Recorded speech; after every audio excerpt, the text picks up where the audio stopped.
Most high income earners are secretly stressed about their money, even when everything looks fine on paper. Why? Because without a clear weekly check in, everything just lives in your head.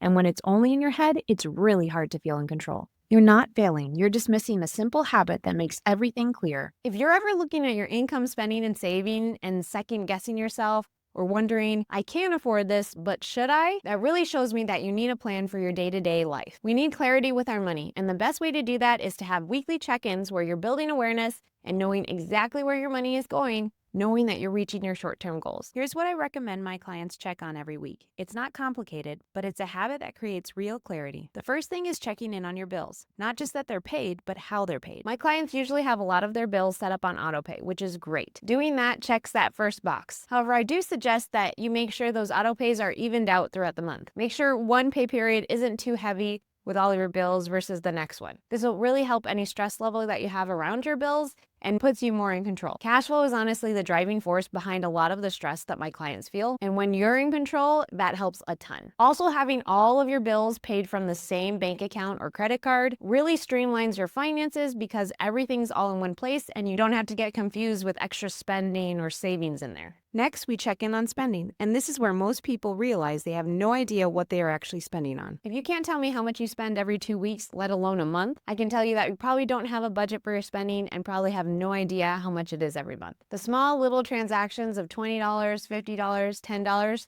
they really add up. And if you don't have a cap on that, that's probably why you're not making a lot of progress on your shorter term goals. Knowing your spending is really a key part in feeling the clarity and control over your finances. It also helps with stress levels because when you don't know what your spending budget is, some months may be bigger, some months may be smaller, and you really have no idea and are out of control. I help my clients come up with a budget that isn't too restrictive, but also helps them know that they're reaching their short-term goals. If you check in midweek and you see that 80% has already been used, you can slow down your spending and make sure you don't blow past it, and that really puts you in the driver's seat and makes you more aware of your money. The next thing we do is check what's coming up, because most surprise expenses, they're actually already on your calendar. A lot of times things on our calendar end up having to cost money, and we want to be prepared for those random expenses that come up almost every month. If you're planning, they're no longer random, and we can actually save for them and know that they're going to affect us in this month's budget. Again, this really affects your cash flow. So every week, if you're checking in on this, you're not surprised by anything that will come up. Finally, we look at what's left over and decide what's going to your short-term goals this month. If your bills are all taken care of and you know your spending is on track, if you're planning for the future and know what's coming up on your calendar, then you can know that anything left over from your paycheck can go towards those short-term goals. Looking at your shorter-term goals at least once a month will really help you stay on track and make sure you're making progress. I had a client, let's call her Sarah,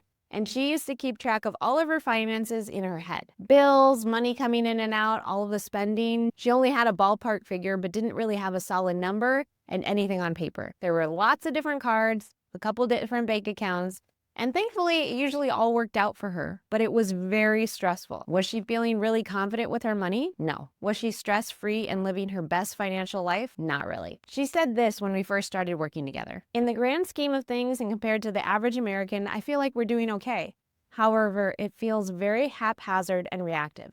I think that our slim margins would surprise and make anxious many friends in our peer group. She was investing every month, she was maxing out her 401k, she had an emergency savings, but she wasn't in control. She was stressed out even though she was doing all the right things. Her financial advisor and her had her long-term goals mapped out and everything was solid for the future. But that day-to-day, there wasn't a plan, there wasn't a system, there wasn't any way to relieve this stress and help her feel more confident. After we started working together, she felt way more empowered to make financial decisions and felt so much better about her finances. She said this, I feel so much more like I have an understanding of our finances. I see everything. It's not this nebulous thing anymore. And I don't forget about this and that anymore. Before, we were like flying blind. When you have more awareness and clarity with your money, that feeling of being behind or the unknown is gone. When was the last time that you knew exactly where you stood financially, not just hoped you were okay? Do you want to feel at peace and not that unsettled feeling anymore? These weekly check-ins help my clients feel aware without obsessing. They are in control. It really doesn't have to be a lot of time. 10 to 15 minutes is all you need for a weekly check-in to help. We're a little bit more than midway through the year, so now is the perfect time to implement this so you can see how much traction you make when you put a little bit more intentionality to your finances versus not not thinking about them at all. Now, there's a thing about budgets, and the big myth is that budgets fix everything. But traditional budgeting actually fails high income earners. And I would say you shouldn't really be using them. What you should be doing instead is exactly what I'm going to show you in the video on your screen.